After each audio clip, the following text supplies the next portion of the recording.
Čia norėčiau pakalbėti apie Japonijos kultūros įtaką Lietuvos prezidento rinkimam.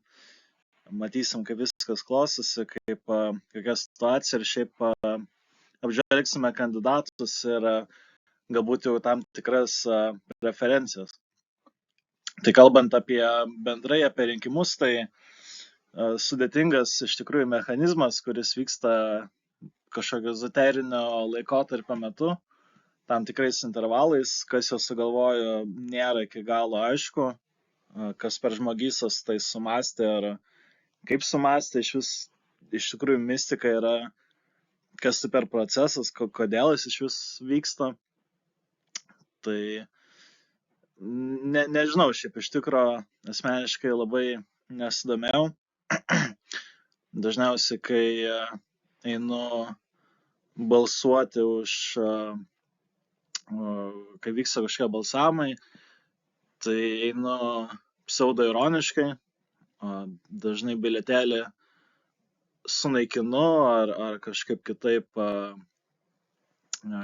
kitaip išniekinu. Nežinau, už ką balsuoti iš tikro. Kai kurie teigia, kad tai yra demokratijos pagrindai, kad žmonės, kuriuos išrinksime, mes ir liekam atsakingi už tą sprendimą, bet čia kiekvienam pasirinkti. Tai tai žiūrėsim, kas čia įdomesnio tokio, čia geresnio. Tai šiais metais turim keletą kandidatų, kai kurie jau savo jėgas yra išbandę, pasižymėję tam tikrose politinėse lygiuose, tam tikrose politinėse sferose. Tai keletą asmenų iš karto turbūt žmonėm pažįstami ar turi kažkokias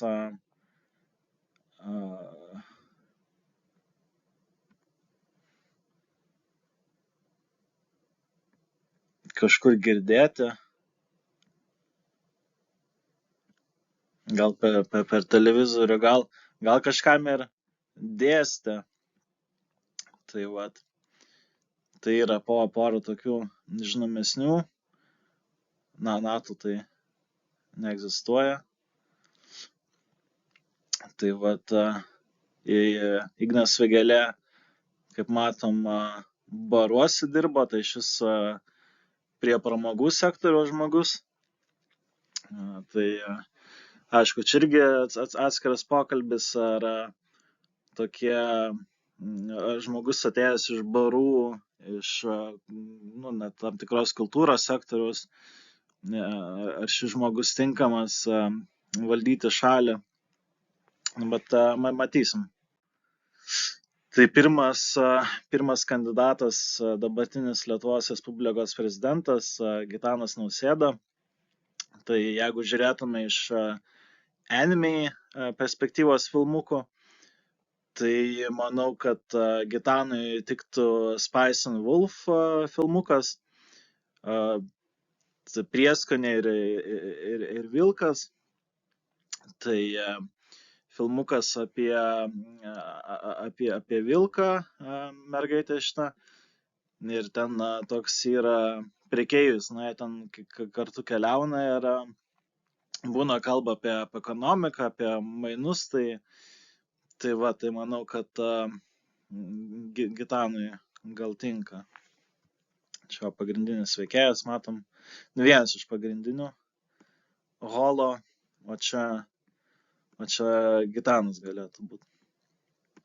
Dabartinis prezidentas, tai irgi Gitanas dabar bando. Tai manau, kad Spice and Wolf būtų su Gitanu. Kitas kandidatas tai Ingrida Šimonytė. Ingridai, manyčiau, tiktų Psycho Pass filmukas. Tai gana įdomus japonų sukurtas filmukas iš anksčiau. Ten ateityje vyksta, kažką ten šaudosi, ir visokia ten policija, tokia kaip ir moderni ateities, tai ten tokių visokių moralinių moralinių dalykų jie ten kalba ir panašiai. Nu, ir Ingrida irgi ten kartais kažką pakalba apie, kiek man sakė draugai, tai ten kažką kalba jo, apie moralę, apie ekonomiką irgi, tai galėtų gal vietoj to Vilko, bet Ingrida, bet manau, gal šitas filmukas Ingridai labiau tinka, tai toks pragmatiškas pas ją požiūris, bet nu irgi, tai vat. Turim dar Igną Vėgėlę,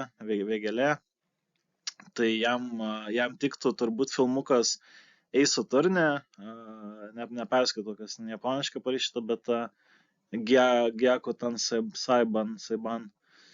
Tai ten apie teisininką, kažkoks teisininkas yra, jie teisme ten dažnai būna ir įsprendžia visokius klausimus. Šiaip nežinau, kodėl ChatGPT šitą filmuką išmetė, nes kaip matėt rašė, kad Vėgėlė dirbo bare, tai nežinau, ko čia baras susijęs su teismu. Yra kitų anime filmukų japoniškų apie barus, bet dirbtinis intelektas nusprendė, kad Vėgėlė su šituo filmuku tinka.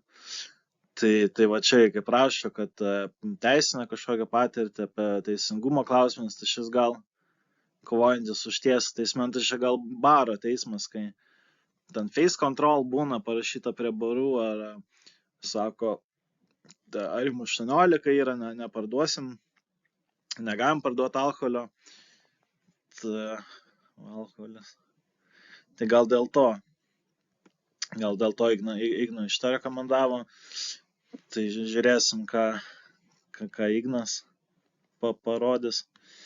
Įdomus toks kandidatas irgi turi tam tikrų niuansų, bet nu, matysim visai. Įdomi toks. Tai Dainius Žalimas, kostiumas geras, šiaip kaklaraištis neblogai parašytas. Tai jam tiktų Death Note. Tai irgi panašiai kaip Ingrida ten apie moralę, daug visokios etinės dilemos. Nu, jis ten buvęs kažkoks pirmininkas, šiaip nežinau, ką ten daro, bet sako, vat galėtų gal irgi apie tas teisės, apie moralės kažką pakalbėti. Filmukas tai gerai vertintas, anksčiau buvo senas jau, bet ten pagrindinis veikėjas, vat šitas, pakeisiu spalvą, šitas pagrindinis veikėjas, Laitas, tai jisai kovoja prieš šitą veikėją, tai čia gal galėtų būti Žalimas tada, tai jis turi knygutę ir ten vardus rašo ir tie tada žmonės miršta, tai ten įrašytų gal kokią, nežinau, ką Žalimas įrašytų. Nenoriu už jį kalbėtis, gal vėliau papasakos, jeigu prezidentu taps, tai gal pats parodys knygutę, ką jis ten parašęs. Bet, jo. Tai va. Giedrimas Jeglinskas, nežinau šiaip kas šitoks. Negirdėjęs iš jo iš tikrųjų esu. Nelabai žinau, tai gal ir balsuočiau, nes toks undergroundas, tai visai fain, ir gal kažką įdomės ten papasakos, reikės pažiūrėti. Tai jam tiktų Gate Jeitai Kanochi Nite Kaku Tatakairi filmukas anime, kaip sako, tam tikros kultūros japonų. Tai filmukas buvo apie, ten atsidaro vartai, tokie portalas, ir visokie monstrai emigruoja į Japoniją. Tai pagrindiniai veikėjai iš Japonijos, jie tos migrantus sušaudo, nužudo ir tada pas juos dar nuvažiuoja per tą portalą, persikelia, ir ten viduramžiai, tai jie ten iš taško ten šaudo su modernia ginkluote. Tai va, tai toks karinis. O vat Jeglinskas čia rašo kažkas apie NATO, kuris irgi toks utopinis dalykas. metafora. Tai vat Jeglinskas gal irgi šaudyt moka. Tai galėtų padėti su dabartiniais geopolitiniais reikalais, gal kažką įdomaus papasakotų. Tai vat, filmukas neblogas, patiko šitą tai mačiau. Mazuronis irgi dar vienas kandidatas, su kuriuo nesusipažinau. Filmuko šitą irgi šiaip nematęs, kažkas apie strategiją. Jis tam politikoje neva buvęs prieš tai kažką daręs. Tai vat, tai tiek apie Andrių. Remigijus Žemaitaitis, vienas iš tokių įdomesnių provokuojančių kandidatų. Tai jam tiktų Attack on Titan filmukas. Tai ten daug irgi apie tokį jo nacionalinį supratimą savęs. Jie ten bando suprasti, kas jie tokie yra, kodėl tokia dabartinė jų gyvenimo situacija. Valgo ten tokie dideli žmogenai, ten kitus tos paprastus, šiaip daug gražių mergaičių ten to nupieštų. Tai va, tai Remigijui tiktų gal šitas anime. Tai va, Remigijus turi ten tokių įdomių pasireiškimų. Ten apie Attack on Titan buvo įdomių idėjų ir palyginimo atradimo, kad ten sala galimai netoli Afrikos, kur nacistinės Vokietijos lyderiai norėjo, naikindami žydų tautybės žmonės, juos ištremti galimai. Tai yra tokių asociacijų, parodo tą visą tokį terorą, karo nusikaltimus ir panašiai, kalbame apie tai.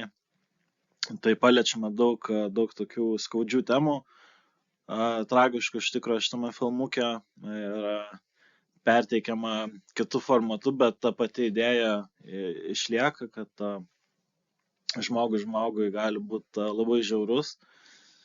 Tai vat, pas Remigijų piniginė yra su 2 telefonais beros. Tai va, tai Remigijus turi tokių įdomių idėjų. Šiaip įdomu, ką jis kaip prezidentas padarytų. Tai paskutinis kandidatas Eduardas Vaitkus. Tai teigiama, kad jisai ten kažkokį išsilavinimą turi, kažką ten su mokslu daręs, bet čia irgi diskutuotina, turint omenyje vertina aukštojo mokslo situaciją, ne tik Lietuvoje, bet ir pasaulyje. Tai Vaitkus save pristato kaip ten profesorių, kažkas tokio, berods. Ten tiktų filmukas Daktaras Akmuo. Taigi ten žmonija ten dingsta, ar ten keletą tik prisikelia ir bando atkurti, žodžiu, tas pagrindinis veikėjas. Šitas, ne šitas. Šitas veikėjas bando atkurti visuomenę su technologijom ir daro dalykus, bet irgi pasisako kažkokių chuinių, iš tikro. Kai kurios mintis atrodo neadekvačios. Žmogus gal kenčia nuo kažkokių priklausomybių, kur tos medžiagos truputį priboja jo objektyvų laisvą mąstymą. Tai bet šiaip įdomu paklausyti gal iš tokio komiško požiūrio. Gal jis ironiškai kandidatuoja, šiaip iš tikro filmuką aš ten nežiūrėjau ir Vaitkum nesidomėjau. Žiūrėjau tik keletą tokių pokalbių su juo. Tai pasirodė gana pokvailiai.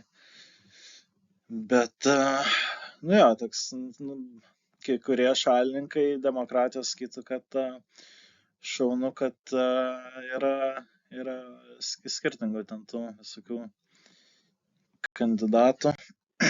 Tai pabaigai, sudėtinga situacija iš tikro.